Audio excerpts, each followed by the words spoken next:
तो यहाँ पे क्वेश्चन है कि in the adjacent figure P Q and R S are two mirrors placed parallel to each other. तो ये हम देख सकते हैं, एक मिरर पी क्यू है और एक मिरर आर एस है, ये दोनों पैरेलल हैं, ये गिवन है हम लोगों को। आगे वो बोलता है N incident ray A B, यहाँ पे ये दिख रही है हम लोगों को, an incident ray A B strikes the mirror P Q. तो पी क्यू को ये जो ए बी है कहाँ स्ट्राइक कर रही है? पॉइंट बी पे। The reflected ray moves along the path B C. तो जो रिफ्लेक्टेड रे है, मतलब मिरर से टकराने के बाद बी पे वो बी सी बन के दूसरे वाले मिरर को पॉइंट सी पे टकरा रही है। और उसके बाद क्या होता है? सी से फिर दोबारा रिफ्लेक्शन होती है और रे क्या बन जाती है? रिफ्लेक्टेड रे आपकी सी डी बन जाती है। अब हमें प्रूव ये करना है कि ये जो रे ए बी है और सी डी है, ये दोनों एक दूसरे के पैरेलल हैं।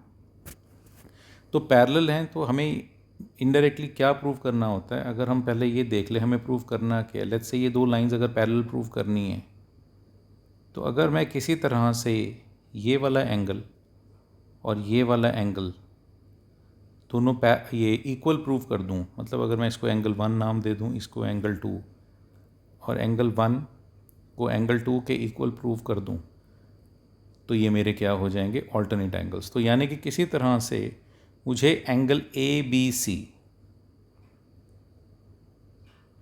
और एंगल बी सी डी को इक्वल प्रूव करना है।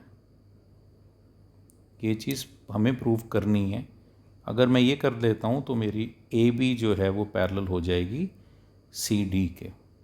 तो शुरू करते हैं सबसे पहले यहाँ से कि ए बी मिरर को स्ट्राइक कर रही है पॉइंट बी पे।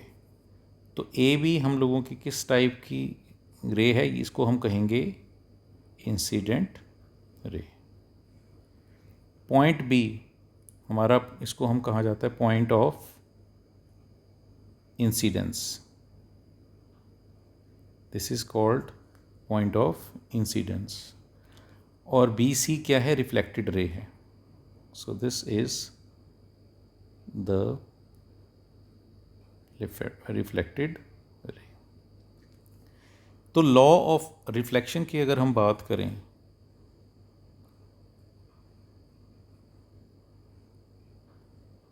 तो रिफ्लेक्टेड लॉ ऑफ रिफ्लेक्शन में जो सबसे इम्पॉर्टेंट चीज़ होती है वो ये कहता है कि एंगल ऑफ इंसिडेंस और एंगल ऑफ रिफ्लेक्शन ये दोनों इक्वल होते हैं। So angle of incidence this is equal to angle of reflection. तो अगर हम देखें angle of incidence, angle of incidence होता है वो वाला एंगल जो इंसिडेंट रे और नॉर्मल के बीच में होता है। तो सबसे पहले यहाँ ये देख लेते हैं नॉर्मल है क्या। ये जो मेरा बी से लेके एम है, मतलब बी एम जो मैंने डॉटेड इसमें दिखाया, ये मेरा नॉर्मल है। नॉर्मल का मतलब एक ऐसी इमेजिनरी लाइन जो कि पॉइंट ऑफ इंसिडेंस या पॉइंट ऑफ कांटेक्ट पे 90 डिग्री का एंगल बनाती है विद द सरफेस। या जैसे यहाँ सरफेस क्या है आपकी? पी क्यू, मतलब विद द मिरर। तो यहाँ पे आप ये देख सकते हो ये कितना एंगल है? 90 डिग्री का। So this is called a normal. तो यहाँ पे एंगल ऑफ इंसिडेंस, तो मैं यहाँ इसको नाम दे लेता हूँ एंगल 3 और ये मेरा एंगल 4। सो एंगल 3 जो है वो किसके इक्वल हो जाएगा? एंगल 4 के। सिमिलरली अब ये जो रिफ्लेक्टेड रे है ये पॉइंट सी पे मिरर को टकरा रही है। सो हम यहाँ पे कह सकते हैं कि एंगल 5 जो है वो किसके इक्वल है? एंगल 6 के।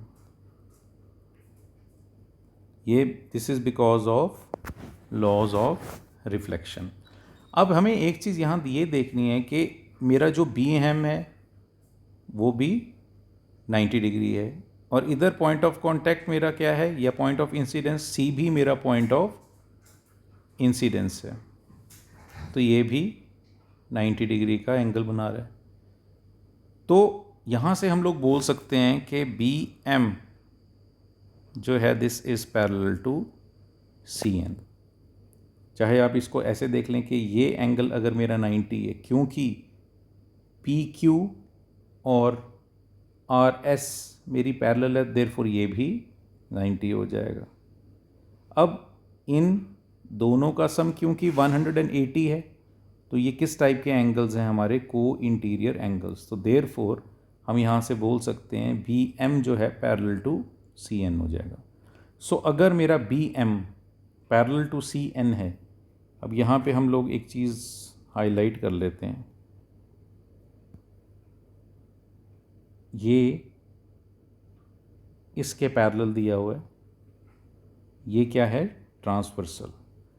तो क्लियरली एंगल 4 जो होगा मेरा एंगल 5 के इक्वल होगा। Reason alternate angles. तो अगर एंगल 4 एंगल 5 के इक्वल है, so that means twice of angle 4 वो भी ट्वाइस ऑफ एंगल 5 के इक्वल होगा। अब ट्वाइस ऑफ एंगल 4 को मैं ऐसे लिख सकता हूँ, एंगल 4 प्लस एंगल 4, और ट्वाइस ऑफ एंगल 5 को भी मैं ऐसे अलग अलग लिख लेता हूँ। और अभी हम लोगों ने प्रूव किया था कि मेरा एंगल 4 किसके इक्वल है? एंगल 3 के। तो मैं एक एंगल 4 की जगह पे यहाँ पे एंगल 3 लिख देता हूँ। दूसरी चीज़ मैंने प्रूव किया था, एंगल 5 मेरा एंगल 6 के इक्वल है। सो यहाँ पे एक 5 की जगह पे मैं एंगल 6 लिख देता हूँ। अब देख लेते हैं, एंगल 3 प्लस एंगल 4, ये टोटल एंगल मिलके क्या बना रहा है हम लोगों का? Angle A B C. और 6 और एंगल 5 दोनों का सम मिलके क्या बना रहा है? Angle B C D. अगर हम देखें, हमने शुरू में ही ये चीज़ कही थी, किसी तरह से हम ये दोनों एंगल्स को अगर प्रूव कर देंगे तो ये हमारे क्या हो जाएंगे? हम बोलेंगे क्योंकि alternate angles are equal, therefore A B जो है वो पैरेलल हो जाएगी सी डी के। सो आप लास्ट में लिख देंगे हेंस प्रूव।